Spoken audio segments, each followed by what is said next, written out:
For the entire month of May, we're having our Commonwealth Conversation series. And today, we've got one of the premier media company owners in the Commonwealth. It's BK Fulton, owner and founding CEO of Solidifly Productions. It's Stay in the Water. I'm your host, Dr. Eric Claville. We'll be back in just a moment.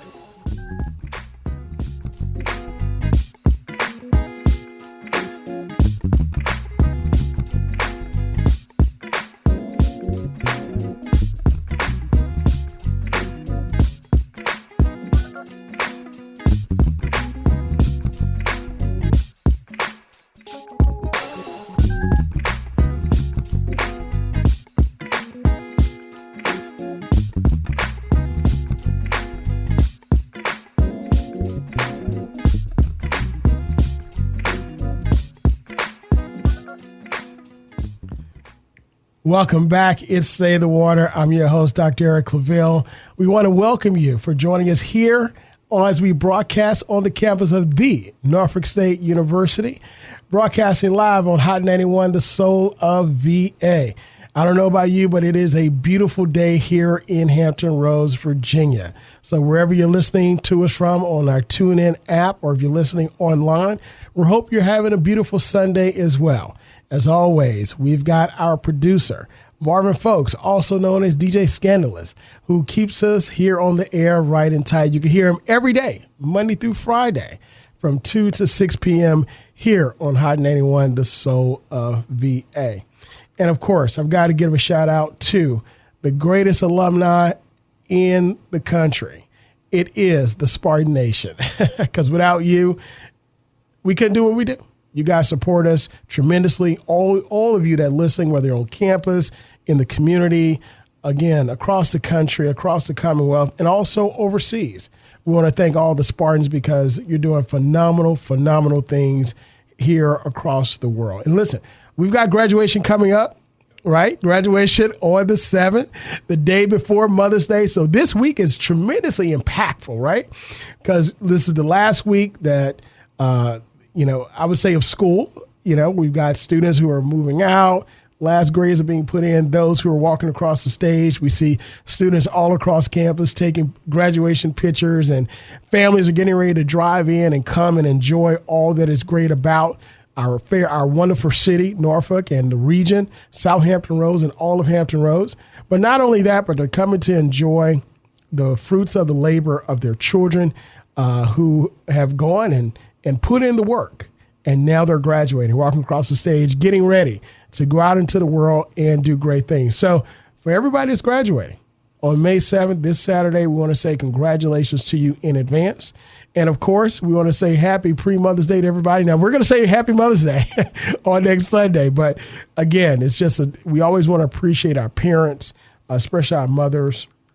They do so much and mean so much to us, across our lives. And I'm pretty sure whether it's your biological mother, your adopted mother, your godmother, your grandmother, whomever it is, you had somebody pour into your life. So if you're out there, make sure you do something special on Mother's Day itself. So as I said before, we are in our Commonwealth Conversation series where we're bringing movers, shakers, and policymakers to you to discuss issues important to the community. And I want to say something about the community. I attended Congressman Bobby Scott's 75th birthday gala last night, and it was a phenomenal event. Happy birthday to you, Congressman Scott. And, tons of friends and supporters were there. A wonderful event. But, when I walked in, there was someone that says, "Hey, I just want to tell you, we appreciate the show. We listened faithfully. My wife and I listen every single Sunday. And it means so much just to hear that conversation and hear individuals talk about how they really appreciate the show." So again, we want to thank all of the listeners that are out there that support us and support this initiative of the Center for African American Public Policy here at the Norfolk State University. So I want to get right to it because we've got a phenomenal guest who's here with us on the show today. Someone I met almost a decade ago, and when I met him, I actually interviewed him on a show of a friend of mine, and I was a guest interviewer, and when I heard his story, it just stuck with me. and we've seen each other here and there, and across the Commonwealth. And currently, we serve together here, myself in this capacity, and he is one of our board of directors here at Norfolk State University, and is none other than Mr. B.K. Fulton. Mr. Fulton, thank you so much, and welcome to Stay the Water. Hey, brother, I appreciate it. Glad to be here. Absolutely. We're here to talk about your phenomenal production company, and I don't want to mispronounce it because it's a very cool name. Just like you're one cool individual. I will say that. Anybody that knows you will say the same thing. But I want you to introduce your company.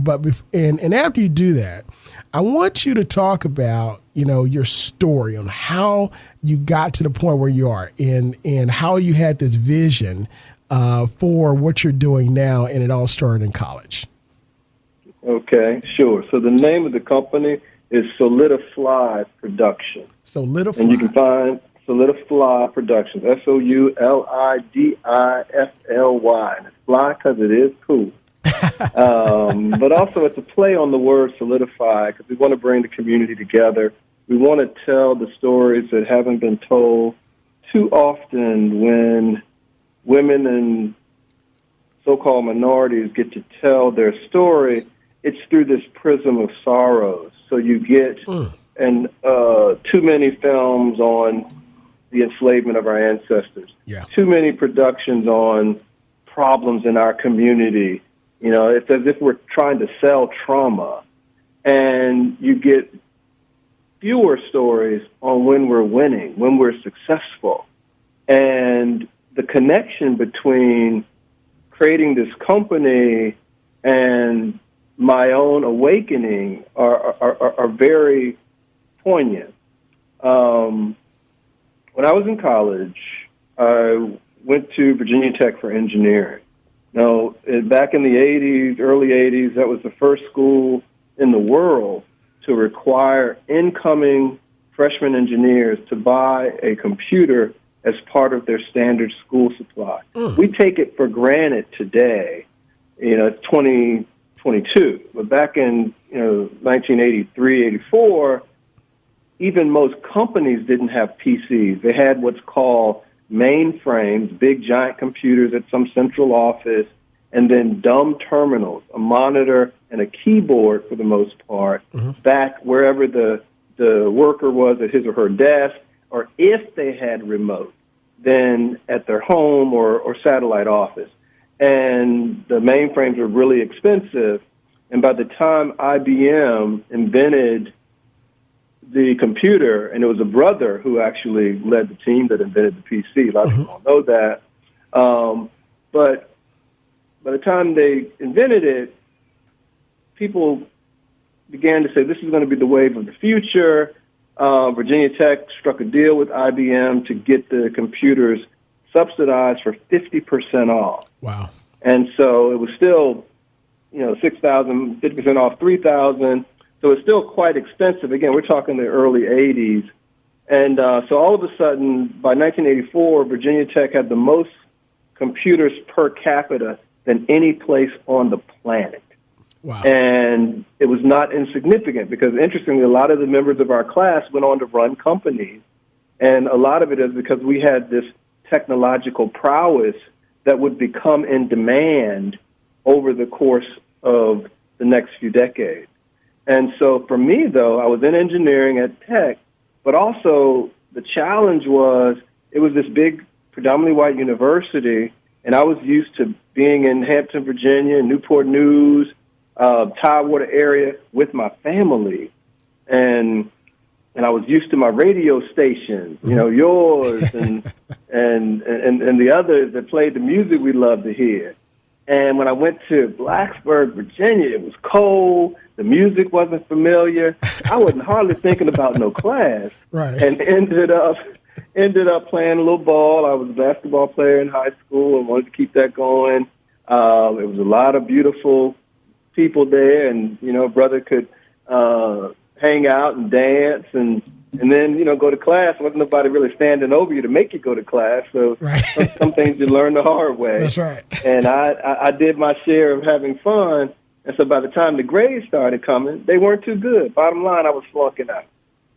And so after about a year and a half of that, I started getting these letters from the registrar's office saying, you're going to have to leave if you don't do something else. Right.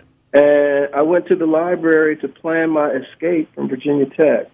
And, brother, I got in there, and I think it was divine serendipity because I ended up in the E185.5 section of the Dewey Decimal System.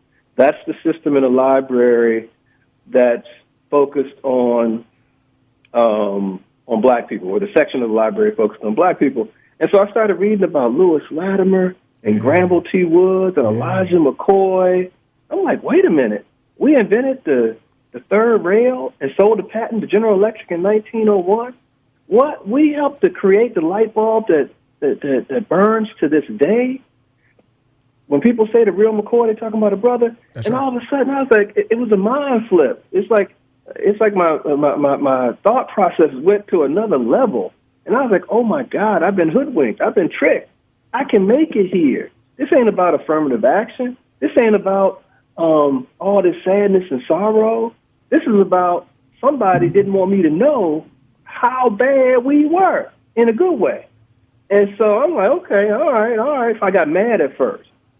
And, that was probably my most militant period. Right. I was like, the blackity black, that old black. And then, but I went from the probation's list to the dean's list to the board of directors at Virginia Tech. Wow. Because I started reading about the success of our people. It's as if their success was the love that poured on the fires of my failures and allowed my phoenix to arise from the ashes. I was a new man. And then I got a scholarship to graduate school, ended up at Harvard and the New School, then ended up getting my doctorate of jurisprudence, a law degree at New York Law, in intellectual property, telecommunications, and electronic commerce.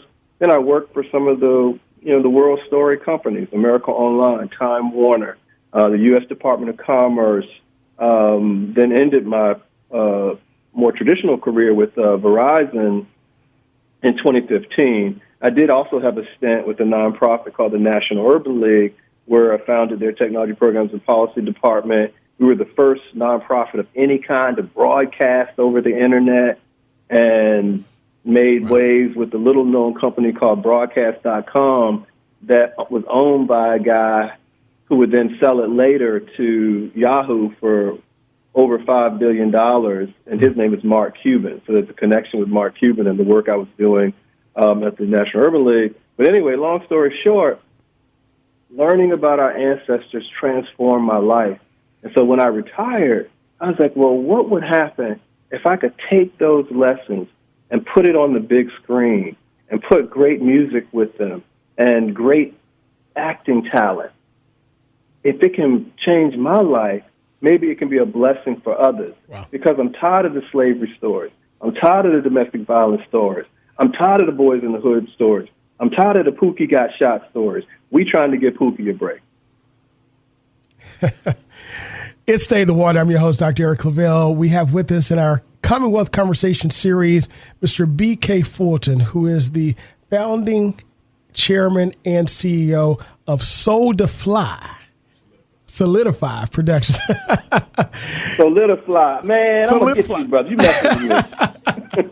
Solidifly Productions. Solidify Productions. Look, my producer, he looked at me and said, no, it's Solidify. Listen, every time I hear that story, I pick up more and more and more from it and become more and more and more just encouraged and it's great to hear because, like you said, we hear so much about these negative stories. And of course, a lot of our history is hard. It is hard. But you don't hear the stories of triumph. You don't hear the stories of individuals that are succeeding in spite of, and for your company to be focused on that, is tremendous, for us and our community and across the board. Now your company is just not movies, but there's plays, there's books, you have magazines and the like. Tell us currently about the play that you currently have that's on Broadway, and then I want as the show goes on, we want to get into some of the other things, the books, the actual movies, and the magazine, and the other things that you have going on. Okay, yeah, cool. I appreciate that. Yeah, I mean, and I agree. It's refreshing to hear all the news, especially when it's good news. And like draws like, right? And so definitely some of our history is a good portion of it, since we've been in this country, has been horrific. I mean, a horror movie for sure. But what happens is our history didn't start in 1619 on the shores of the United States of America. Mm-hmm. I mean, we have this great tradition of building and culture in our homeland of Africa. We've got, and then when we came here and other places around the world, because our ancestors were shipped all over, our ancestors continued to bring that greatness, culinary greatness, farming greatness, architectural greatness. And so a lot of that stuff was just not shared.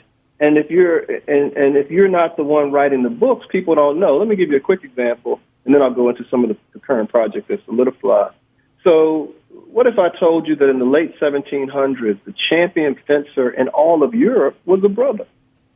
I didn't know it. Was a brother. His name was Joseph Ballon Chevalier de Saint-Georges. Saint-Georges was also a virtuoso on the violin. Some people say black folk don't like classical music. We some of the originators of classical music. Chevalier de Saint-Georges was asked by Marie Antoinette to head the Symphony of France.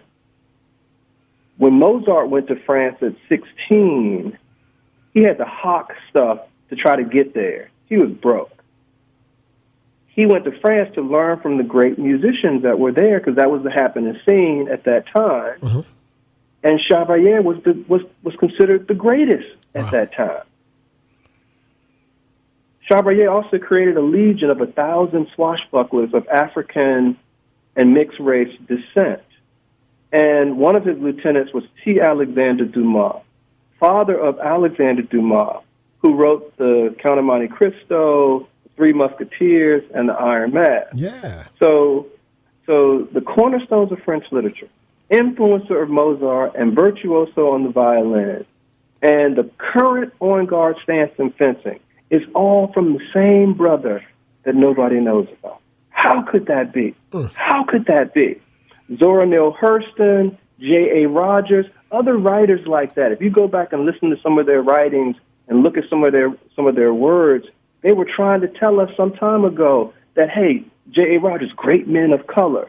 And Zora Neale Hurston, it's a book that just came out that Henry Louis Gates at Harvard sent me called They Don't Know Us Negroes. And one of the essays, and it's a series of essays, and one of the essays talks about erasing our culture and our accomplishments as part of the way to get folk to see us as less than.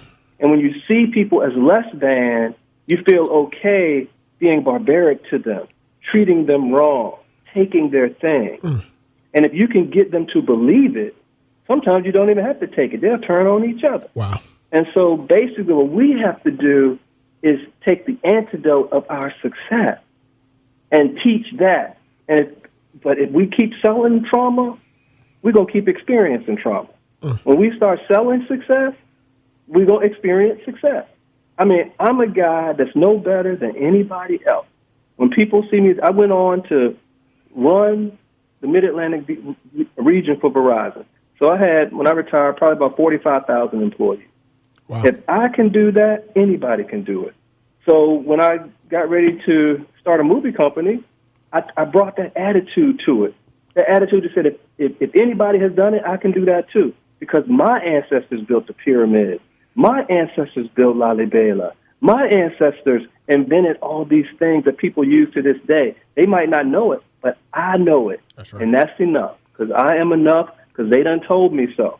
And so I created this film company, and I went and found people to help. I got Monty Ross, who helped Spike Lee to found 40 Acres and a Mule. Monty was one of the co-founders. I got Q Martin, who understudied under Martin Scorsese. I got a young man named Nick Powell, who was an honor student here in Virginia, and wanted to write and couldn't find a gig starting out writing. And so I was like, he happened to be my neighbor. I was like, well, look, we're putting together this media company. We're going to have some books. We're going to have a TV network. We're going to have a few other things. Why don't you write for us? So now he's the co-editor of the magazine, been doing it for 3.5 years. We then brought in a couple other guys that I grew up with, and one of them liked stage stuff. So our first stage production was Thoughts of a Colored Man, and it premiered on Broadway in October of last year. It ended up shutting down in December because of COVID, but we're already starting to get awards and award season, so I'm expecting to get a nomination for a Tony, and we'll see, from my mouth to your ears to God's hands, and let's see what happens. But Amen. Pray for us on that. Amen. But the crazy thing, Dr. C, is we came back and haven't really announced this broadly yet. It's out on the internet though. But our next show is we're revising The Piano Lesson by August Wilson. So it hasn't been on Broadway in about 30 years. And Samuel L. Jackson and John David Washington are the main players. Get out of here. And it's going to be at the St. James. Opening night is September 19th. And on Broadway again. So that'll be coming up soon. We just released Bruce Willis's last movie, A Day to Die. We released it about a month ago. Mm-hmm. So that's in theaters, on demand, and streaming. And you can find all this stuff at our website. We also released for festivals Freedom's Path, mm-hmm. and that came out 2 weeks ago. So that's 2 feature films in 1 year. In our first year, we did 4, which had never been done in cinema before. We actually did 4 our second year as well, so we ain't playing. That's right. And then this summer, we will bring back Movie Pass. People loved it. You could basically go to a movie a day for a flat fee. And then Mark Wahlberg is doing a documentary on Movie Pass. It'll come out probably on HBO Max in October. And then we'll release the book Black Founder in December. Right. And about the Movie Pass story and also about the creator of Movie Pass, Stacey Spikes. If you look that up, you'll see in a few articles I mentioned as the lead investor for Movie Pass and at least the Movie Pass 2.0. I actually helped the beta test the very first Movie Pass and was an early subscriber, and now I'm leading the funding round for the relaunch of Movie Pass 2.0. And in addition to movies, we've added gaming. The gaming industry is about 10 times the movie industry, and so when the kids go and they're doing the video games and they hitting mom and dad's phone bill or credit card to get extra life or more health or bigger guns or more bullets. Yeah. Now they can watch an ad and it'll load the virtual credit card and they can pay for it with their attention. And so we also patented that technology that we use for the service, and we will license it to other companies who want to do what we call certified video ads. So they can essentially put our technology on their web servers, and it will guarantee that people watch the ad, and then we'll just get 2 to 3 cents in that neighborhood for every transaction that uses our service. So it's poised to do well. And then I have a 8-book series called Mr. Business, The Adventures of Little BK, and we just released book 8 earlier in the year. Earlier in the year. And then I released a middle school reader for older kids based on the same themes. And then my first nonfiction book, released after the murder of George Floyd, that became a bestseller on Amazon and won a Nonfiction National Book Award, and that's called The Tale of the Tea. Wow. And my agent wants to release another novel, probably another one this year and one next year. So I've written them both. We just think about the timing and graphics and things like that. And then on my walk today, right before you reached out to me, I came up with another book idea in my magazine, Soul Vision magazine, which actually the most current issue came out last night, and it's got Leon Robinson. He likes to go by Leon on the cover. So he was in Temptations, Five Heartbeats, and he's starring in that. He's starring in that movie we have with Bruce Willis, and so that's out today. I hope people subscribe. It's totally free. We interview some very prolific entertainers. We interview people from the community. So it's a smorgasbord of excellence from our community and other communities, because that's what we're selling. Remember I said, talk about success, people be more successful. Show me the blueprint. Don't just tell me we got beat. Tell me how we got better. That's right. Don't just tell me we got killed. Tell me how we got cool. Tell me how we define cool, how we use cool to set the trend. Tell us how to be the CEO, not just the cook, not just the cleaner, not just the person picking up the trash. And nothing wrong with any of that. But I want our children to have as many options as anyone else. Yes. And part of it begins with knowing that that's what you can do. But if you don't see it, for a lot of us, it's hard to believe. Once you walk into your faith, though, once you walk into your understanding of who you are, then you know anything is possible. And I'm trying to be that catalyst to help us get there quicker. Because we get there at some point. I remember I walked into a barbershop one day and was talking, running my mouth, and this brother he heard me, and he was like, man, they told me I had a learning disability. I didn't think I did, but at some point I kept flunking, and so I was the oldest kid in school, so I got embarrassed, so I didn't go back. And I said, look, I've seen you for the last few years in here. I bet you probably have something called dyslexia, where you kind of jumble up things when you read them. That's not being stupid. It means you have something that can be cared for and can be corrected. But guess what? 30% of entrepreneurs have dyslexia. Thomas Edison, Albert Einstein. Genius level people. So don't count yourself out. I have dyslexia. I didn't know it. Sometimes I jumble words and mix stuff up, but I just learned to take my time. And now it is work, because what your mind does is develop other pieces and other aspects to make up for whatever you're missing until you don't have that challenge, or at least you minimize the impact of that challenge. And so, but we have to teach our people this. But if the last word in his head was, you have a learning disability, you can't do this, son. Paul Robeson was told, oh, well, you can't be a lawyer. Everybody can't be a Renaissance man.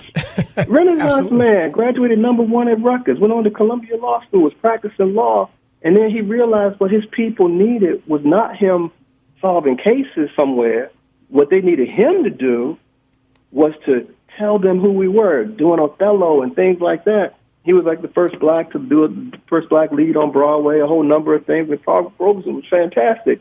But to think he had all that training and then realized that his calling was to deliver stories of us and excellence through the arts. And so it was the same epiphany that I had, that art can heal. And I can say things to somebody in a show or in a play that I might not be able to say straight up in a conversation because they might not be ready for it. Yeah. In that movie, they can't fuss at the movie. You just got to sit there and watch what's on the screen. That's it. BK, listen, there's so much I want to delve into in the second half hour, but we got to take a quick 1-minute break. But I want you to stay on, and we're going to delve into just a few things that you brought up, because I think our audience need to know more about it. And I'm truly excited to learn more as well. It's Stay the Water. I'm your host, Dr. Eric Claville. We're with BK Fulton, a Renaissance man within him own self. We'll be back in just a few moments. Get ready. Coming May 16th, 17th, and 18th. Hot 91 is looking for your support. Financial support, that is. Please support our biannual membership drive. May 16th, 17th, and 18th. We'll be asking for your tax-deductible contribution so that we can continue to bring you great programming, content, and community resources. And we can keep providing professional, hands-on student training for our future broadcasters. So, start planning your contribution now. Every donation makes a difference. Save the date. May 16th, 17th, and 18th. We are Hot 91.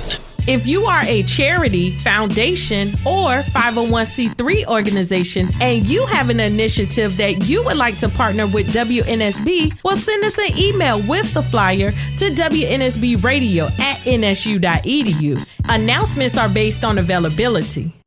Welcome back. It's Stay the Water. I'm your host, Dr. Eric Claville. You're joining us on this beautiful Sunday here in Hampton Roads as we broadcast live from the Norfolk State University from Hot 91, the soul of VA. Now, we've got our Commonwealth Conversation series, and for those of you that joined us in the first half hour, I don't know if you were just smiling from end to end and scratching your head at the same time of all the knowledge that was dropped earlier, but look, we've got a Renaissance man within himself, B.K. Fulton, who is the founding chairman and CEO of Solidifly Productions. Absolutely. B.K., before we left off, you talked about a couple of things. I want to delve into them very quickly. First of all, you talked about Paul Robeson. Now, when I was in college, I had a book that I found in the library, and I started thumbing through it. And every summer, I go to the library and I re-educate or learn something new about our people, right? And that particular summer, it was Paul Robeson. And you mentioned, about him going to Rutgers, valedictorian, Columbia Law School. His father was a minister. And again, this is during the early 1900s. This is not like this happened, in the 2000s. He went through something to get there, but he found his calling. And when he found his calling, he actually went for it. And he actually took something on the chin, where Old Man River, actually stood up against what was going on at the time. And of course, went through the McCarthy hearings and was labeled a communist, but he stood and he ended up becoming victorious. How do you equate or parallel your life to his calling and how he got his vision and how you're proceeding to tell these stories of victory as opposed to stories of defeat? Well, I think, we both are trained as lawyers. We both have turned to the arts in the last or in the second half of our lives. I tell people I spent my first 50 years doing what I was trained to do, and I now get to spend the rest of my life doing what God made me to do. And I feel like Brother Robeson had a similar awakening. In our magazine, we have a quote from him, and I'll share it. As an artist, I come to sing, but as a citizen, I will always speak for peace, and no one can silence me in this. And so the strength of character is one of the things I like to believe I share with Paul Robeson. It's like that conviction, that commitment to love, to peace. I think that all of us have something to bring and something unique to bring. And if we don't do it in this life, it won't get done. And when you bring your peace and the listeners bring their peace, I bring my peace, and it all comes together, it resolves in love. If you love our community, you do stuff like this. You do this radio show. You put it down when you go to work. You put it down when you with your family. You're taking care of your children or your elders or your grandparents or whoever looked after you.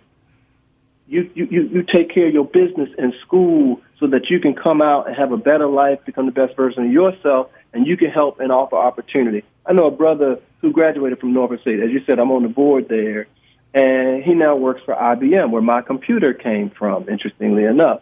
And his grades were so bad coming into Norfolk State, and Norfolk State gave him a shot because they saw the potential.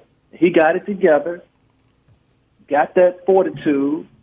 Somebody told him something positive, got some mentors, and so now he comes to Norfolk State on behalf of IBM every year and hire 10 to 20 cats. 10 to 20 cats every year. And so, but it started with getting that fire put in you because somebody gives you a shot. And then when you start reading about and learning more about who we are and getting that blueprint that we are enough, that you are enough, then it's easier to believe that you can be in the C-suite, that you can be in the chairman's seat, Yes, sir. that you can be the CEO, and that you can create opportunities for others. Because what happens for me, Eric, is that I've gotten to the place now where I understand the significance and importance of giving back. Yes. And the crazy part, the more I give away, it seems like the more I get. It's like every time I'm thinking, okay, well, this might cost me or whatever. What I get back in return is multiple times what I put out. Yes. And so then I understand why our ancestors supported each other so and lifted each other up. And so as far as I'm concerned, if you winning, I'm winning. If you losing, I'm losing. And so it's in my naked self-interest to help you to have the best radio show on the planet. It's in your interest to help me to grow this company. And we keep going in that upward spiral, and we can do things for ourselves, our families, people we love, and other people whom we may not even know. Yes. You can always be a blessing for somebody. And another thing I try to teach people is that there are very few accidents in this world, especially if you're a person in faith. And God won't put any more on you than you can stand. Amen. And sometimes for sure, bad things happen. But with every encounter, it's either going to be a blessing or a lesson. A blessing or a lesson. So it all works for good in the end. Absolutely. And sometimes it could be both, Mm-hmm. You mentioned earlier how, these stories, you got tired of hearing the same old, and you got the inspiration to do what you're doing. And the book that you mentioned, that you received on the reason why these stories keep happening is really for the demise of our people. Do you find, since you're in Hollywood now, you're in filmmaking, books, movies and plays, do you find any pushback from telling these stories? I don't find too much pushback from our community. What I do find, though, is sometimes it's hard to get the money. And in the film business, if you don't have the money, you can't really get going too good. Unless you got Steven Spielberg in your family or somebody. But at the end of the day, because our people know how to make a way out of no way, that's right. You just make it happen. When we were going to make our first film, it had a $10 million budget, and I was used to $5 billion budget. So a $10 million budget won't nothing. Right. And man, it was so hard because I was the first time filmmaker at the time. Even though I had brought in Monty, had brought in Q, they still was like, but we'll take a chance on this new company. Just how much money you have. Mm-hmm. And so I remember Monty said, well, how many dinners are we away from $10 million? I was like, man, we a whole lot of darn dinners away from $10 million. He was like, okay, we got a problem. and then the people we were working with said, well, I got a project, and it's not going to, maybe it's half of that. And the other person said, well, I got a project about half of that. So basically we did our first couple of films instead of the big $10 million period piece, and the historic pieces often cost more because you got a kind of different wardrobe. If you want to be period authentic and stuff like that, it just costs more to find all that stuff. Mm-hmm. And so we did two contemporary pieces, and with a much more modest budget. They had some really good, great actors, just lesser-known actors. And we got two films done in our first year, well, actually four, but we got those two scheduled. And then someone heard about the work, a project Monty was working on, so they pulled us in to River Runs Red with Tay Diggs, George Lopez, Luke Hemsworth, and John Cusack. And so we got on that one, and then one more with Jackie Fleming and Columbus Short. And before you know it, we had 4 films going. And we were like, okay, we can do this. And then I had a Jewish friend, Adam Leipzig. I call him my movie Yoda. We're actually forming a university together called Media U. It'll be the first online film school with transcripts and grade transfers from the UC system. And he had done 34 films. He had set up National Geographic's film group, and was an executive at Disney. So Honey, I Shrunk the Kids, Dead Poets Society, March of the Penguins, Plastic Ocean. Those are all some of Adam's projects. And so he was my movie Yoda. He teaches film finance at Berkeley at the High School of Business. And so, so I surrounded myself with a strong team.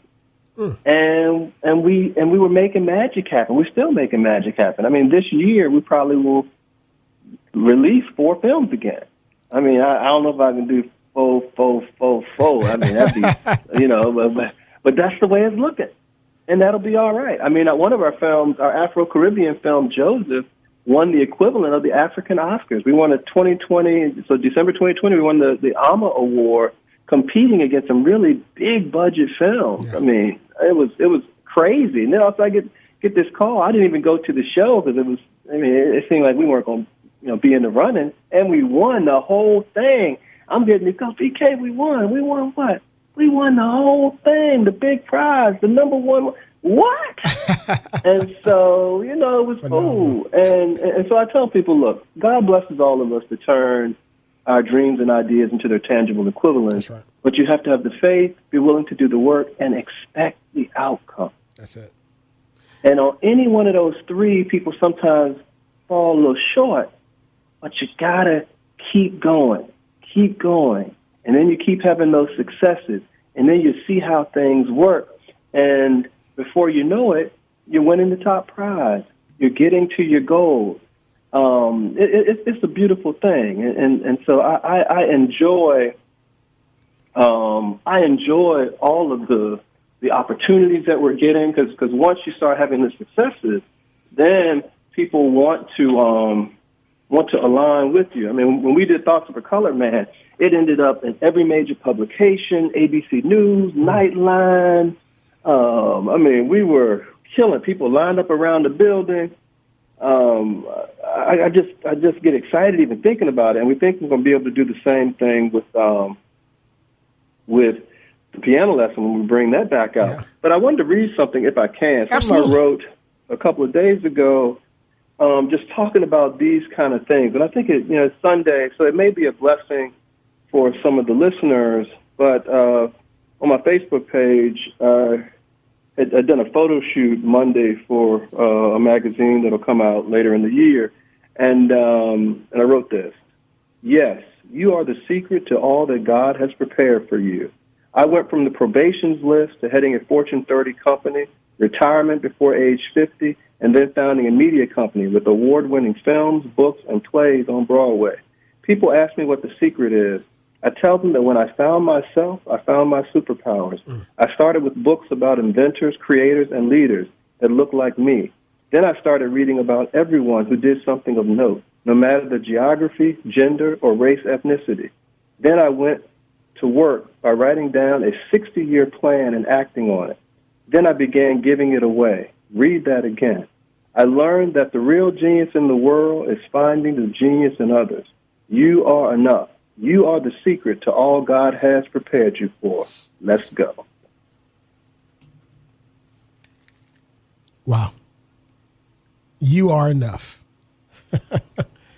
Look, to me, that speaks to me, and I think we all need to hear that at some point in our lives, because as you mentioned, many times we feel discouraged or we feel like we don't know what our purpose is, and we end up wandering around in this earth. But you found something special. You found your calling, your gift, and God's using you to put great things out there and tell phenomenal stories. BK, if I could, I just want to ask, where do you find the time to do everything that you're doing? I mean, you mentioned on your walk, you got another idea for a book, and you're looking at your publisher wants to get another book out. You just published another book and another film you're looking to do. How do you find the time to compartmentalize all of it? And of course, the great work that you do here, at the university as being one of our board members. How do you do it? Wow. I eat plenty of vegetables. I have a great wife. I don't have any peculiar habits that require foreign substances. And I don't even drink coffee, brother. What? I get that sleep. Eat them vegetables. Eat a little fish from time to time. And I pray.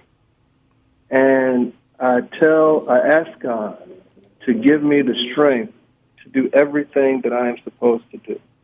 I don't want to leave any of my dreams on the table. I want to leave my dream meter on 0 when I check out. Wow. And so I have accepted my assignment. And there are times where I have to stay up late. Or if I need a song for a movie and I can't find somebody to write it, then I write it. I mean, wait a minute, one of our films, wait a minute, BK, are you saying you're a songwriter as well? Man, I gotta not only write the songs, I sing them too. Got songs on iTunes, brother. Again, just absolutely amazing. But go ahead. You said that you wrote a song for something. For one of our movies. So we had Raheem Devon in the movie. And Raheem was cool, great to work with. BK, you can use any of my songs you want to.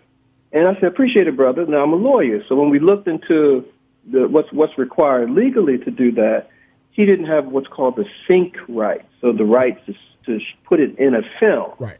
You have to go back to the original authors of the lyrics, the instrumentalists, all these different things. So there's a whole bunch of people that got to get paid. So anyway, it was cheaper because remember on that modest budget, it was cheaper to bring somebody from California who was a producer, writer, entertainer to do original music for the film. And we were getting close to the deadline. So I woke up in the middle of the night and had to write 2 or 3 songs. And then we produced them right here in Richmond. And I ended up singing one in the studio that ended up making it on the soundtrack. And it's called Will You? And it's a little ditty I wrote about my lady. Will you lean on me? All right. Baby, can I lean on you? Will you tell me what you need? Can I talk to you? Baby, will you talk to me? Will you tell me what you're going through? That's a little piece of it. Ooh. Hey, look, listen, you know, when I say Renaissance man, I had no idea you had all that, you know, in the toolbox. But look, brother, look, I do martial arts. I was a soldier and kind of nice with M16 and 45. I mean, what my message to our community is just because I wear a suit, it don't make me soft, but it ain't really about me. It's like we can be many things. Our ancestors had to be. They gave us the blueprint because they had to be many things. They would struggle, and then Jim Crow and white supremacists, they would come and tear the stuff down, Tulsa, different places like that. And guess what we did? They talked to one of the women, one of the long survivors of the Tesla race massacre, and they said, what do you want the young people to know about this? You know what she said? She said that we rebuild. And just total respect for that. That we don't, when we get determined, we don't get held down. The guy on the cover of the book that I was telling about, The Tell of the Tea, that won the Nonfiction National Book Award, is Dr. George Grant. Dr. George Grant invented the golf tee in 1899. He was also the first black professor at Harvard and also a dentist. We had to know how to do many things. They wasn't serving us and treating us right in the hospital. Black folk, there's a beautiful story about a university called Shaw University, and at the time they wanted to create a pharmacy school, and African Americans weren't getting medicines from the white pharmacists, and so they were still doing roots and stuff like that. Occasionally you could get some medicine if you had some sympathetic people that would go get the medicine for you, typically some white friends or whatever, some allies. And so I love our allies. And so the dean, the president of the school said, we need our own pharmacy school. And so they went to some of the white universities that have pharmacy schools, said, we can't send our professors to work with your school, your students. You're going to have to figure something else out. So they went to other countries, had to go out of the country. France said, we will help you all to build your pharmacy school, but our people, speak French in the main, and pharmacy is so critical, and these medicines and things, that we can't have anything lost in translation. So if you can get your students to learn French, we will send our people to teach y'all in French. So do you know that the school set up French as a prerequisite to the pharmacy school, and the kids took French so then they could hear everything the French pharmacy teachers were saying, so they could do pharmacy to set up pharmacy, legitimate, proper, professional pharmacies in communities for our people. Wow. And that's what our ancestors did. They said, we can do it. And so you get all these examples of us being excellent and great and how that made a difference. There's a story my mother-in-law gave me where a president of William and Mary, right after he left William and Mary, I guess he needed some money. He borrowed some money from a brother. He happened to be one of the wealthiest guys in town, right in Williamsburg. People don't know these stories. The guy had a general store, and back then, banks weren't like they are now, where they're just prolific and all over the place. And so sometimes you got loans from people. And so this brother had the store that they burned down a few times. He kept rebuilding it, but the university president needed some loot, went to the brother and got it. And it's documented, but people don't know the story. It's not broadly known. It's like the Chevalier de Saint George story I told you. It's so much excellence. People don't know they're eating potato chips right now. I love the salt and vinegar joints from Utz, and I try not to eat those because that ain't good for you. But I love them too. You know what? But you know what? I eat them a little nicer because I read how a brother invented them. You know, and it's stuff like that. I had a landscaping business when I was 10 years old, working with my dad. I didn't know a brother invented the lawnmower. You know, it's like people were running around with GPS on their cars, don't know Dr. Gladys West invented the GPS. Little sister inducted into the U.S. Air Force Hall of Fame in 2018. You know, so again, man, we got the so I'm excited about bringing this success. I'm not trying to sugarcoat everything. I'm not trying to leave out other stories. Every story has a right to be told, but I'm just saying, man, y'all gave me roots. Y'all gave me 12 years a slave. Y'all give me all this stuff. I'm getting beat up. Can you tell me about a couple of times where I'm winning and not just doing some civil rights, not just doing some boxing or running a football or dunking a basketball? Tell me when I'm winning in business. Tell me about Reginald Lewis yes. and a $1 billion takeover at TLC Beatrice. Tell me about Ken Chenault, you know, Rescue Amex. Tell me about some of these cats and give me the blueprint for how they did it. And then invest in me, invest in our communities, invest in our young folks, because we believe that they can do it too. I know they can, but I'm going to watch and see what you believe, because you keep going out and buying them the trauma, and I need you to buy some Triumph too. Triumph over trauma. Is B.K. Fulton. He is the founding chairman and CEO of Solidifly Productions. Listen, you mentioned that, you know, you're also not just doing books and movies and plays, but you also have an opportunity to reach out to others. There's a piece on your website called Body Snatchers Productions. Can you tell us in our closing moments, tell us a little bit about how you're reaching out to others that have a similar dream like yourself, whether it be in film or books, and how your company can assist them? Sure. So Body Snatchers is our kind of training ground for up-and-coming writers, directors, playmakers, and as they graduate to our kind of top-line brand, Solidifly, we can start folk off in Body Snatchers and be a little bit more edgy. And I wasn't going to announce this or share this until Thursday. My business partner, Ralph Sampson, myself, and a few other people have launched a $100 million venture fund, and we'll be investing in women and minority-owned businesses on the East Coast, and particularly in the Commonwealth.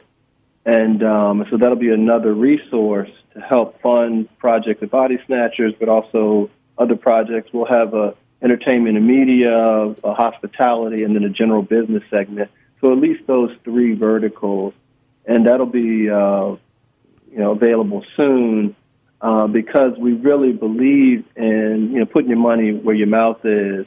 But on Thursday, I want people to pray for me and send good vibes. It'll be one of the first, well, not the first time, but one of the first time I'll get this statewide recognition for the work. And I'll be inducted into the Business Leaders Hall of Fame with Dr. Pam Royal and the two co-chairs of Markel. And Markel Corporation is considered the baby Berkshire Hathaway. So that's Warren Buffett's multi-billion-dollar company. And so we'll be in good company. And brother being there, and I'm a represent, so I got a surprise for him that not expected. I'll tell it to the listeners here on your show. But I'm flying in some special guests. So I mentioned Ralph Sampson will be there, Mr. Basketball. But I'm also going to have 2 Freedom Riders there. And I'm going to tell people we are sitting in this room celebrating each other in black tie, all integrated, different faith traditions, different orientations, because people sacrifice so that we could be here. So remember that we have to pay these lessons forward. We owe people. Freedom ain't free. That's right. And so let's turn up the kindness and turn down the meanness. Absolutely beautiful. Look, congratulations, first of all, on being inducted into the Business Leaders Hall of Fame on May 5th. And, I pray blessings over you, brother, because you're doing phenomenal things and remarkable things, and God truly has his hand upon you. But I'm even more excited and inspired by you because you're walking in your purpose and fulfilling it. But you're not just throwing the ladder back, on the ground, but you're reaching back, bringing others up. And we're excited to hear more about the venture fund to help small women and minority-owned business of $100 million. And again, every time I talk to you, I get more and more inspired, and I just learn a lot more about you, your life, but not just that, but again, about the great things that you're doing. So, look, I've already signed up and subscribed to the magazine. I've signed up and subscribed to the website to get more information as things come about. And look, it's a blessing to have you on the show today. Tell our listeners, if you could, where they can find something about you, your website one more time. Sure, and I appreciate you all, and thanks for having me on. You can find more information at www.solidifly, SOULIDIFLY.com. That's Solidifly Productions. BK Fulton, thank you again. God bless, and I'll see you later this week. Thank you. God bless you too. Well, as you can see, Marvin, the Commonwealth Conversation Series is off and popping. I mean, of course, we've had phenomenal guests in the past, but BK today actually really laid it down. And we thank him for serving, not just as a board director, but also serving the Commonwealth of Virginia and all of the country and the world, telling these inspirational stories about triumph over trauma.